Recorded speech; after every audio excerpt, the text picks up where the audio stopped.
Hello అండి, దిస్మన్.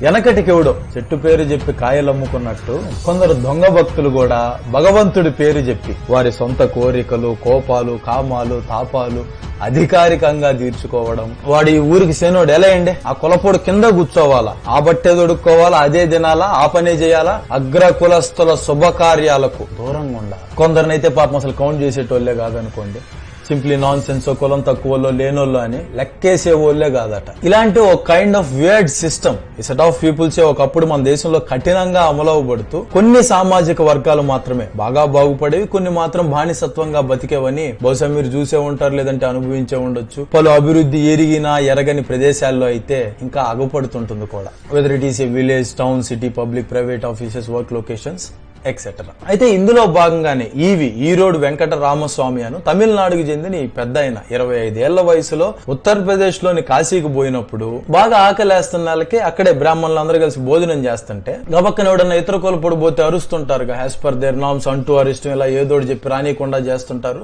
తెలుసో తెలియకో చెప్పుడు మాటలని నేను అలా చేసినోడిని. రే మీ పిల్లలందరూ పోయి ఆ పెళ్లి భోజనాలు కాడ పల్లె వాళ్ళు రాకుండా చూసుకోండి అంటే కర్ర పట్టుకుని సరదాగా చేసేటోళ్ళం, ఇవన్నీ తెలియక ముందు. సో ఆ సందర్భంలో రామస్వామి ఏం చేశాడు, నార్మల్ గా పోతే ఫుడ్ బెటర్ కదా అని బ్రాహ్మణులు గెటప్ వేసుకొని లైన్ లో నిలబడ్డాడట. ఎంత పెద్ద వేషగాడైతే వేపనోళ్ళ బుర్ర ఏమన్నా చిన్నదా, ఎవడ్రా ఈడని బయటికి లాగి అందరు మళ్ళీ 4 బాదారంట. కొడితే కొట్టారు, కడుపు కాస్త కూడన్నా పెట్టి పంపారా అంటే దురదృష్టవశాత్తు అది జరగల. అవని ఇంకా తిని పడేసిన ఆకుల్లో ఎంగిలి మెతుకులేవో ఏరుకొని తిని కన్నీళ్లు పెట్టుకుంటా తన స్వగ్రామమైన ఈరోడ్కి తిరిగి వచ్చేసాడు. కట్ చేస్తే ఇలాంటి ఎన్నో ఎక్స్పీరియన్సెస్ తన ఇంట్లో, ఊర్లో, బయట ఈ దేశ జనాభా యాడుంటే ఆడ దైవదోతలో కుల వర్గాల పేరుతో అనగదొక్కుడు, అంటరానితనం, బానిసత్వం, ముఖ్యంగా మహిళలను చూసే విధానం, మూఢనమ్మకాలు ఇలా మొదలైనవి కల్లారా చూసినా అనుభవించిన ఈ రామస్వామి మరి తను అనుకున్న సమాజం కోసం ఎలా తిరగబడ్డాడో ముందు చూద్దురు గాని ఈ ఒకే ఒక్క వ్యక్తి దాటికి తమిళనాడు వ్యాప్తంగా ఎన్నో అందమైన మార్పులు శరవేగంగా జరిగిపోయాయి. 60-70 ఏళ్లుగా ఉన్నా మరి ఇప్పుడు పాలిస్తున్న డిఎంకే ద్రవిడ మున్నేట్ర కలగమను స్టాలిన్ ముఖ్యమంత్రిగా ఉన్న పార్టీ కూడా ఇతని సిద్ధాంతాలతో పుట్టిందే. ఆ తర్వాత చీలొచ్చిన ఏడీఎంకే, టీడీఎంకే అను మొదలైన రీజనల్ పార్టీలు కూడా ఇతని పేరు చెప్పుకొని పైకొచ్చినవే అని మీసాలు మెలేసి మరి ఎంతో గర్వంగా చెప్పుకుంటుంటారు అక్కడి ప్రజలు. ఇంతగా అసలు ఈ పెద్ద ఆయన nothing but Periyar in Tamil ఏం చేశాడు, ఎలాంటి మార్పులకు శ్రీకారం చుట్టాడు, అసలు ఐడియాలజీ ఏంటి, కనీసం ఆయనకు ప్రెసిడెంటో, ఎమ్మెల్యే, మంత్రో, ముఖ్యమంత్రిగానో పోటీ చేయనప్పటికీ కాంగ్రెస్, జనసంఘ్, ఆర్ఎస్ఎస్, బీజేపీ లాంటి పెద్ద పెద్ద జాతీయ పార్టీలు, సంఘాలు మరియు వారి నాయకులు ఇప్పటికీ అతని ఐడియాలజీని ఢీకొట్టి ఎందుకు ఎంటర్ అవ్వలేకపోతున్నారో, ఇకపై కూడా అవ్వలేరో, ఇవన్నీ 1 by 1 తెలుసుకున్నాక మరి ఆయన చేసిన పనులు మంచివో కావో మీరే చెప్పాలి. దేశాన్ని 3 భాగాలుగా అనుకొని ఏదైతే బాంబే, కలకత్తా, మద్రాస్ ప్రెసిడెన్సీల పేరుతో బ్రిటిష్ వారు పెత్తనాలు చేయడం, ఆ తర్వాత స్వతంత్రం, గాంధీ, కాంగ్రెస్ గవర్నమెంట్, ప్రజాస్వామ్యం, మనం అంతా హ్యాపీగా ఉండొచ్చు, ఉండండి, స్వతంత్ర దినోత్సవాన్ని ఘనంగా సెలబ్రేట్ చేస్తున్నాం చెయ్యండి అని బిగ్ అనౌన్స్మెంట్స్ దేశమంతా పాస్ చేసి జెండాలు ఎగరేసినప్పటికీ మన దేశంలోనే బ్రిటిష్ వాళ్ళు పోయినాక కూడా మన కళ్ళ ముందే మన మనుషులే భగవంతుడు, జాతి, కులం, మతం పేరుతో ముఖ్యంగా అది ప్రవేశపెట్టి బోధిస్తున్న బ్రాహ్మణులు అన్ని రంగాల్లో అతిపెద్ద పొజిషన్స్ లో కూర్చొని కేవలం వాళ్ళకు మాత్రమే అనుకూలంగా పాలించుకుంటూ డామినేటెడ్ గా వ్యవహరిస్తున్నారు. ఇది బాగలేదు, అందరిని సమానంగా చూడట్లేదు, తీసేయండి, కోటా రిజర్వేషన్ సిస్టమ్స్ లాంటివి పెట్టి ఈక్వలైజ్ చేయండి అంటాడట పెరియార్. ఇన్ఫాక్ట్ ఇతను చెప్పింది కూడా సత్యదూరం ఏం కాదేమో. If you observe from then and now ఏ డిపార్ట్మెంట్ నైనా తీసుకోండి, whether it is a magistrate, media, మొత్తం స్పోర్ట్స్, పాలిటిక్స్, వాట్ ఎవర్, ఉన్నది తక్కువ మంది అయినా majority of key and controlling positions లో వాళ్ళే కూర్చొని ఉంటారు, కేవలం బ్రెయిన్స్ మాత్రమే ఆడిస్తూ ఉంటారు. అట్టనే వాళ్ళేం ఉండకూడదా, పనికిరారా, గౌరవించకూడదా బ్రో అంటే అఫ్ కోర్స్ కానే కాదు. వాళ్ళు మనలాగే ముక్కు, మూతి, 2 చెవులు, కాళ్ళు, చేతులు కలిగిన సాధారణ మనుషులే, ఈక్వల్ రైట్స్ ఉన్నోళ్లే, ఉండాలా, తప్పు లేదు. కానీ అంటరానితనం, అరిష్టం, దోషం, కుల సిస్టమ్ అంట దేశాన్ని ఎక్కడికక్కడ డివైడ్ చేసి పారేసి కొందరిని ఎక్కువ కొందరు తక్కువ చేసి చూసుకుంటూ వాళ్ళు మాత్రమే పైన కూర్చోవడం ఏంది, గుళ్ళో వాళ్ళు మాత్రం విగ్రహాల కాడ కూర్చొని తాగుతా, తాళాలేస్తా, దీపాలు పెడతా, భోగ భాగ్యాలు అనుభవిస్తా హ్యాపీగా ఉండాలి. మళ్ళీ ఇక్కడ కూడా కొన్ని కులాలకు మాత్రం కొంతవరకే అలా ఉంటది, కొన్ని కులాలు కొన్ని పనులే చేయాలి, కొందరు అసలు రాకూడదు, కొందరైతే ఆ రోడ్లోనే నడవకూడదు. ఏంది ఇది మేము అసలు అసలు ఎందుకు ఇలా ఉండాలి, నేను చూస్తూ భరించలేను, నేను ఒక ట్రస్ట్ మెంబర్ గా ఉంటూ గుడి నిర్వహణలు చేపట్టినోడ్నే అయ్యా అని దేశం అంతా బ్రిటిష్ వాళ్ళ చేతిలో పొలిటికల్ ఫ్రీడమ్ కావాలని ఫైట్ చేస్తూ రాజకీయ పదవులు పార్టీలు ఆ భ్రమంలో ఉంటే పెరియార్ మాత్రం సమాజం సమన్యాయం అనుకుంటా గుల్ల దగ్గర తక్కువ కులపోలను కొందరు నా ఈదుల్లో కూడా నడవనీయకుండా చేస్తున్నారని ఎగైనిస్ట్ గా ధర్నాలు నినాదాలు ఇలాంటివన్నీ చేయిస్తూ యాజ్ యూజువల్ అరెస్టులు రాజకీయాలు వేధింపులు మెంటల్ అండ్ ఫిజికల్ టార్చర్స్ ఎన్ని జరుగుతున్నా ఏ మాత్రం తగ్గకుండా ఆ ఊర్లో ఉన్న జనాభానంతా కావాలని అదే రోడ్ లో నడిచేలా చేసి అక్కడి ప్రజల్లో వైకామ్ హీరోగా నిలిచిపోయాడు. అలాగే ఉమెన్ ఆడవాళ్ల కోసం if you remember in 2017 Jyothika స్నాచ్యార్ అని ఒక మూవీ ట్రైలర్ రిలీజ్ అయినప్పుడు సోషల్ మీడియాలో దవిడియా అని ఒక పదం యాక్చువల్ గా కొందరు బూత్ అని ప్రూవ్ చేస్తుంటే కొందరు మాత్రం కాదు ఇది భక్తి అని వాదించుకుంటూ మొత్తానికి ప్రపంచం అంతా చూసేట్టుగా దవిడియా హ్యాష్ ట్యాగ్ ట్రెండింగ్ లోకి తీసుకొచ్చారు. అసలు ఇది ఏందిరా ఎర్రవాళ్ళందరూ ఎందుకు అరుచుకుంటున్నారు 1 by 1 తెలుసుకుంటా పోతే అదంట దేవర్ అడియార్. దేవర్ అంటే దేవుడు, అడియార్ అంటే స్లేవరీ, నథింగ్ బట్ మన తెలుగులో దేవదాసి అని పిలుస్తుంటారు. సో ఈ దేవదాసిగా నువ్వు దేవుడికి సేవ చేయాలి, ఈ జీవితాంతం గుడికి అంకితం అయిపోతే నీకు మంచి పుణ్యం కలుగుతుంది అని చెప్తా కొందరు ఎదవలు లోపలే రకరకాలుగా బలవంతంగా వాడుకునేవారట. అయితే ఇది రాను ఈ విషయంపై పెరియార్ బోటులు బాగా దృష్టి పెట్టి ప్రజల్ని ఎడ్యుకేట్ చేస్తా ఒరే వాళ్ళ దేవుడి పేరు చెప్పి అమాయక ఆడోళ్ళని కనీసం పెళ్లి కూడా చేసుకోనీయకుండా దేవదాసిగా మార్చేసి గుళ్ళకి అంకితం చేసి కోరికలు తీర్చుకుంటా గబ్బు చేస్తున్నారు. ఇక నుండి ఆ పదాన్ని మర్యాదతో కాదు నాన్న వ్యభిచారంతో సమానంగా బూతులా పిలుచుకుందాము, అప్పుడైనా ఆడోళ్ళు ముందే తెలుసుకుని ఆ పనుల్లోకి పోకుండా మానేస్తారనడంతో మెల్లగా అందభక్తి పదం కాస్తే అందరికి బూతులాగా తయారైపోయిందట. ఇన్ఫాక్ట్ ఇప్పుడైతే నాకు తెలిసేది 99.999% అందరూ బూతులాగే వాడుతున్నారు. గబక్ని ఎవరినన్నా సరదాగా ఎన్నడా దవిడియా అన్న ఎదురు తిరిగి దవడ బగిలిద్దనే వాళ్ళే తప్ప అదేదో పొగడతలా తీసుకొని సిగ్గుపడుతూ మురిసిపోతూ ప్లీజ్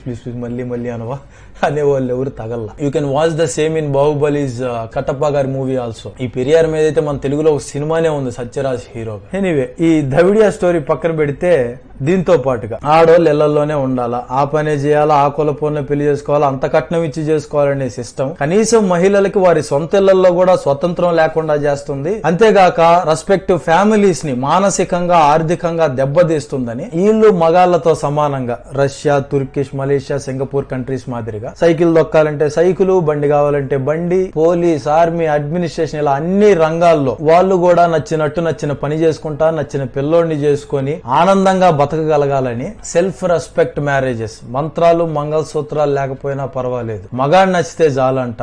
ముందు తన సొంత ఇంటి నుండి ఆయన మేనమామ కూతురికి పెళ్ళై ముగుడు చచ్చిపోతే అట ఆ అమ్మాయి ఏమో ఇక జీవితాంతం ఇలాగే ఉండాలని నేను పక్కింటి ఆడపిల్లల్లా కట్టుబట్ట కట్టుకుని పిల్ల పాపలతో హ్యాపీగా బతకాలని ఉంది, నాకు మళ్ళీ పెళ్లి చేయండి అంటది. పేరెంట్స్ అండ్ రిలేటివ్స్ ఏమో అట్ట మనమేంది మన ఆచారం ఏంది మొండమోపిదానా, ఊళ్ళో పలానోళ్ళ పిల్ల అట్ట ఎట్ట అంట పరువు బాధ, ఇలా అవతల జనాలు ఏమనుకుంటారని భయపెడతా ఆ పిల్ల 4 గోడల మధ్య పరిమితం చేసి ఇబ్బంది పెడుతుంటే ఈ ఇంట్లో ఎవరు లేని టైం చూసి సల్లంగా 2వ పెళ్లి చేసి తీసుకొచ్చాడు. ఇలాగో సందర్భం వచ్చింది కాబట్టి సరదాగా 1921 సెన్సస్ ప్రకారం ఇట్లాంటి ఆడపిల్లలు వితంతువులుగా పిలువబడే ఇట్లాంటి ఆడపిల్లలు అప్పట్లో ఈ దేశాన ఎంతమంది ఉన్నారో చూడండి. 1 year బేబీ వీడియోస్, పసిపిల్లలను కూడా వదల్లా, చెత్తనాయాలు మూఢనమ్మకాలన్నీ రుద్ది పుట్టంగానే పెళ్లిళ్ళు చేసేవాళ్ళు కావాలా 497 మంది. Then 1 to 2 years 494, 2 to 3 1257, 3 to 4 2837, 4 to 5 6707 ఇలా కేవలం 5 ఏళ్లలోపు పెళ్లై భర్తను కోల్పోయి ఇలాంటి ఆచారాలకు బందీ అయిపోయిన ఆడపిల్లలే 11,892 మంది ఉంటే 30 ఏళ్ల లోపోళ్ళు 26,31,238 మంది తేలారట. either వీళ్ళు సావడమా లేకపోతే సచ్చిందాకా ఒంటరిగా గాజులు లేకుండా నలుగురిలో తిరగకుండా ముండమోపు అనిపించుకుంటా తెల్లగొడ్డలు వేసుకుని తక్కువ చూపు చూడబడటమా. అసలు ఇది ఏంది, ఎవరు కనిపెట్టారు, వాళ్ళకి ఫీలింగ్స్ ఎమోషన్స్ ఏమి ఉండవా, ఈ సొసైటీలో మర్యాదగా బతకూడదా అంటూ సెల్ఫ్ రెస్పెక్ట్ మూవ్మెంట్ తో అప్పట్లో కొందరు దొంగ భక్తి అవతారం ఎత్తిన అధికారులు, రాజకీయ నాయకులు ఇవి అనఫీషియల్ అండి చేసుకోవద్దని విమర్శిస్తున్నా పిచ్చలైట్ ఎవడవుతాడో మేము చూస్తాం అనుకుంటా ద్రవిడ వ్యాప్తంగా తిరిగి ఎతికి కావాలన్న వాళ్ళందరికీ తెగ పెళ్లిళ్ళు చేశారట. ఇలా 1967 వచ్చేసరికి వీటిని లీగలైజ్ చేస్తూ అప్పటి తమిళనాడు మాజీ ముఖ్యమంత్రి శ్రీ కరుణానిధి గారి హయానా చీఫ్ మినిస్టర్ హోదాలో ఆయన వీటికి సంబంధించిన కాగితాలపై సంతకాలు పెట్టబోయే ముందు కూడా ఇంకా ఏమన్నా కరెక్షన్స్ ఉంటే చెప్పండి పెద్ద ఆయన డిఎంకే ప్రభుత్వం తయారు చేసిన డ్రాఫ్ట్ పేపర్స్ ఆయన ఇంటికి పంపి తప్పొప్పులు ఏమన్నా ఉంటే సరిదిద్దుచుకొని ఏ కాంగ్రెస్ ఏ దొంగ భక్తి ప్రేమికులు ఇకపై ఇవి అనఫీషియల్ యాంటీ అది యాంటీ ఇది అని అరవకుండా చట్టబద్ధం చేసేశారు. If you see even recently తన తనయుడు స్టాలిన్ ముఖ్యమంత్రి అయ్యాక కూడా ఎంతైనా ద్రవిడియన్ ఐడియాలజీతో ముందుకు పోతున్న వాళ్ళు కదా. ఉమెన్ ఎంపవర్మెంట్ పేరుతో లేడీస్ అందరికి ఫ్రీ బస్ ట్రావెల్ చేయడం, పింక్ టాక్సీస్ పెంచడం, అట్టని సీట్లు సఫిషియెంట్ గా ఉన్నాయా బ్రో తమిళనాడు బస్సుల్లో అంటే ఉన్నాయో లేదో తర్వాత సంగతి. అవి స్త్రీలకు కేటాయించిన సీట్లు మగాళ్ళు కూర్చోమాకండి అని రాసి ఉంటే స్ట్రిక్ట్ గా కూర్చోనివ్వరు. మాకైతే ఆశ్చర్యం వేసింది. అక్కడ కాలేజ్ జాయిన్ అయిన కొత్తల్లో అలవాట్లో పొరపాట్లాగా మనూరు బస్సులాలే ఖాళీగా ఉన్నాయి కదా అని పోయి కూర్చొని పక్క స్టాప్ లో లేడీస్ ఎక్కినా కూడా లేవకపోతే అంతా విచిత్రంగా చూస్తున్నారు కండక్టర్ తో సహా. అమ్మ వీళ్ళేంద్ర స్వామి కొట్టేటట్టున్నారని లేచి పక్క పోయి కూర్చున్నాము. ఇకపై ఎవరు మనలో తెలియకుండా కూర్చుంటారేమో అని ఒకరికొకరం చెప్పుకొని జాగ్రత్త పడ్డాం కూడా. ఇకపోతే భాష, వీళ్ళు అసలు ఏం చేసినా వాళ్ళకు రావట్లేదు, కనీసం లాంగ్వేజ్ అన్నా మారిస్తే మన గ్రిప్పులోకి వస్తారని అప్పటి ఇండియన్ పొలిటికల్ లీడర్స్ హిందీని అధికారిక భాషగా ప్రకటిస్తూ దేశం అంతా కేవలం వాళ్ళకు అనుకూలమైన భాషలో మాట్లాడుతూ వాళ్ళ రాతలు వాళ్ళ మాటలు వాళ్ళ పలుకులు మాత్రమే ప్రజల బుర్రల్లోకి పోవాలన్నట్టుగా పావులు కదుపుతున్నారని అసలు ఇది ఎక్కడి న్యాయం అండి? ద్రవిడ నాట తమిళ్, తెలుగు, మలయాళం, కన్నడ, బ్రహ్వి, గొండి ఇలా ఎన్నో రకాల భాషలు మాట్లాడుతుంటే మీరు హిందీ ఒక్కదాన్ని అఫీషియల్ అండ్ నేషనల్ లాంగ్వేజ్ చేస్తామనడం ఏందని ఇమీడియట్ గా దక్షిణాది భారతదేశం అంతా నథింగ్ బట్ ఈ ద్రవిడ నాడంతా ధర్నాలకు దిగారట. దీనికి ఎవరో కాంగ్రెస్ ఆయన అసెంబ్లీలో రెస్పాండ్ అవుతూ అరే సాబ్ దేశంలో హిందీ ఎక్కువ మంది మాట్లాడుతున్నారు కదా, అఫీషియల్ చేస్తే మీకు ఏమి నొప్పి అంటుంటే పెరియార్ ప్రియశిష్యుడైన అన్నాదురై గారు లేచి ఓకే హిందీ సాబ్, మరి దేశంలో నెమల కన్నా కాకులే ఎక్కువ కనపడుతున్నాయి కదా, కావున జాతీయ పక్షికి కూడా నెమల్ని బీకేసి కాకిని పెట్టుకుందామని కౌంటర్ యాక్ట్ చేస్తూ పిచ్చి పిచ్చి ఆలోచనలు రాజకీయాలు చేసి మా నెత్తినెక్కి నాట్యం ఆడదాం అనుకున్నారంటే అసలు హిందీ మాట్లాడే వాళ్ళని ఇక్కడ తిరగనీవని చెప్పి రైల్వే స్టేషన్ లో, పోస్ట్ డబ్బాల కాడ, సెంట్రల్ గవర్నమెంట్ ఆఫీసుల్లో యాడ హిందీ అక్షరాలు కనపడితే ఆడ గోల గోల చేస్తా నల్లంగా తారుబూసి ఆ మెరీనా బీచ్ లో జల్లికట్టు మాదిరిగా అప్పట్లో భాష కోసం కూడా అంతా ఒక్కటయ్యి నడుం బిగిస్తే ఆట ఆనాటి ప్రధానమంత్రి శ్రీ జవహర్ లాల్ నెహ్రూ గారే దిగొచ్చి అట్నే బాబు మీ ఇష్టం వచ్చినట్టే ఉండండి, మీకోసం స్పెషల్ గా తమిళ అండ్ ఇంగ్లీష్ లాంగ్వేజెస్ ని ఇక్కడ అఫీషియల్ గా పెడుతున్నావులే అని ఉద్యమాన్ని రిలాక్స్ చేయించాడట. అలా ద్రవిడ భాషోద్యమం ద్వారా పుట్టినదే ఈ తమిళ్ లాంగ్వేజ్ యూనిటీ. ఇప్పటికీ వారి ప్రభుత్వ పాఠశాలల్లో హిందీ లాంగ్వేజ్ ఉండదు. ఒకవేళ ఎక్కడన్నా సిటీస్ లో ఒకటి అర ఇంటర్నేషనల్ ప్రైవేట్ స్కూల్స్ లో కనపడినా ఏ విద్యార్థిని కూడా మీరు తప్పకుండా నేర్చుకోవాలని ఫోర్స్ చేయరు. మేము కూడా ఏదో పంటలో ఇరుక్కున్న ముక్కలాగి ట్రీట్ చేస్తాంలే మచ్చా అని సెటైర్లు వేస్తుంటారు అక్కడ కొందరు స్టూడెంట్స్. అటని వాళ్ళు అసలు ఇతర భాషలే ముట్టుకోరా అంటే నేర్చుకుంటారు, బాగానే మాట్లాడతారు. మీరు ఎప్పుడైనా తమిళ్ పీపుల్ తో వర్క్ చేస్తే భాషా విధానంలో ఇది ఒకటి బాగా గమనించవచ్చు.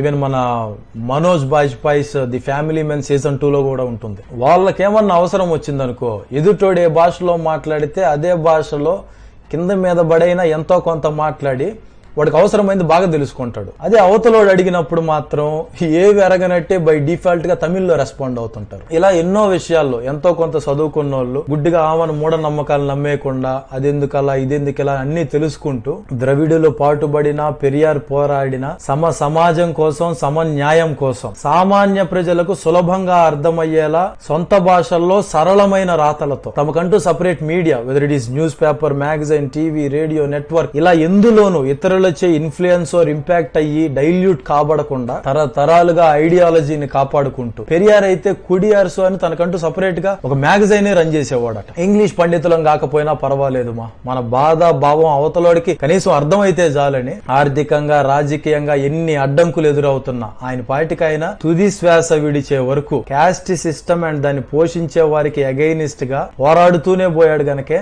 ఫాదర్ ఆఫ్ తమిళియన్స్ గా, ఫాదర్ ఆఫ్ ద్రవిడియన్స్ గా, సోక్రటీస్ ఆఫ్ సౌత్ ఈస్ట్ ఆసియాగా, father of social reform movement గా ఇక చెప్పుకుంటా పోతే ఆర్క్ ఎనిమీ ఆఫ్ ఇగ్నోరెన్స్ అట, superstitions, meaningless customs, base manners ఇలా ఎన్నో రకాల గొప్ప గొప్ప పేర్లతో ఎంతో మంది గుండెల్లో పాతుకుపోయి ఇప్పటికీ వినపడుతూనే ఉన్నాడు.